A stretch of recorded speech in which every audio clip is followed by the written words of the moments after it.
เมียเป็นผัวแต่งงานกันอยู่ด้วยกันเป็นครอบครัวแต่ว่าเนี่ยสิ่งที่พวกเขาอยากให้เขาเจ้าเห็นภาพจริงแจ้งเด้ออยากให้พี่น้องคริสเตียนเห็นภาพจริงแจ้งเรื่องการสนิทในพระเยซูนี่เป็นแบบไหนเขาว่าถึงเรื่องจุดอ่อ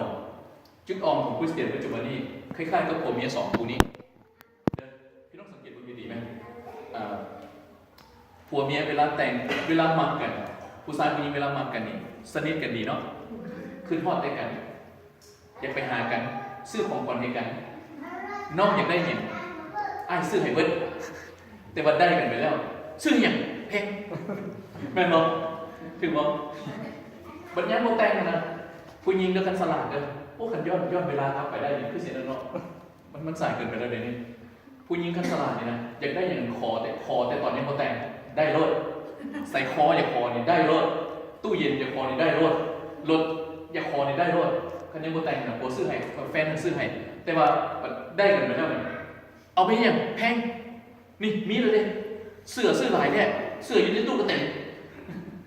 เกือบซื้อไม่อย่างไรแท้มีกองที่หน้าบ้านหนึ่งกองใส่กันหมดมีแต่ห้ามันบ่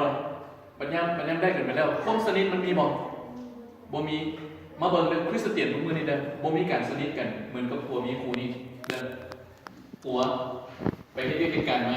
เอาเงินให้เมียเอาจกเงินให้เมียเฮ็ดอยู่เฮ็ดกินซอยป่า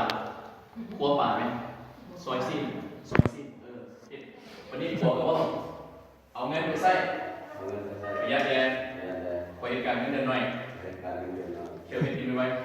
กินข้าวแล้วก็ไปอาบน้ำผู้เมียเนี่ยบอกเคี่ยวไปแล้วมากินข้าวแล้วมากินข้าวแล้ววันนี้ผู้นี้ไปอาบน้ำแล้วผู้นี้เห็นกินแล้วสองคนมานั่งกินข้าวเนี่ยเวลาสองคนนั่งกินข้าวผัวบอกว่าโอ้จะเป็นเบื่อเห็นเบี้ยเงินเดือนหน่อยนายก็ให้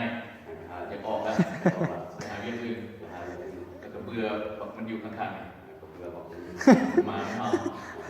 ก่อนไปใส่บาตรแล้วเป็นเกินนะวันนี้เมียเจ้าไม่ได้เขา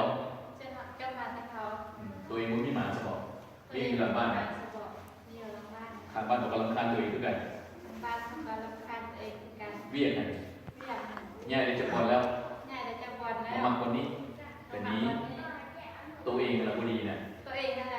หาว่าได้เขาเวลาวันนี้ปวดนะก็บอกปวดโอ้ยเบิ่งแม่น้องเจ้าคอยละพวงนิสัยมีแต่มาหอมกันเจ้าเบิ่งแม่เจ้ายังเป็นป่วยยังเป็นสบาย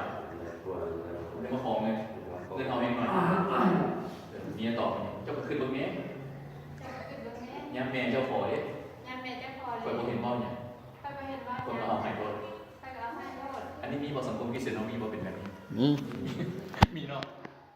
เรื่องพ่อผัวแม่ผัวพ่อเมียแม่เมียน้องผัวแม่ผัวครอบครัวคิดเถียงกันแล้วผัวเมียเวลากินข้าวกันบ่คนอื่นบ่แต่แนวบุรีแม่นบ่ถือบ่อันนี้บ่เป็นการสนิทที่แท้จริงยังอีกอันนึงว่าอีกภาคนึงวันนี้เราแค่กินข้าวกินน้ำแล้วส่งพ่อเมียไปนอนเวลาไปนอนในเตียงเป็นอะไรผัวก็ปิ้นหลังใส่เมียก็ปิ้นหลังใส่ผัวแม่นบ่พวกเขาเป็นบ่เด้อนี่เป็นการสนิทบ่ผัวเมียคริสเตียนปัจจุบันนี้นะผัวนี่นอนอยู่ส่วนเตียงเบื้องนี้เมียอยู่ส่วนเตียงเบื้องนั้นให้ไกลเท่าที่จะไกลได้ขอให้แต่บนโต๊ะเตียงคริสเตียนญาติอันเดียวญาติโต๊ะเตียงแต่ว่าโบญาติเรื่องการสนิทกันเข้าใจบ่ขอให้พวกภาษาลาวซักขอให้ไก่มันที่จะเท่าที่จะไก่ได้ขอแต่อย่าโต๊ะเตียงก็พอแต่ว่าขอให้ไก่เมียเท่าที่ไก่ได้บ่ปินหน้าใส่ไก่บัดนี้เป็นแฟนกันนะอันขอโทษนะผู้ชายปากเหม็นผู้หญิงกระโดดผู้หญิงปากเหม็นมีกินผู้ชายกระโดดแม่นบ่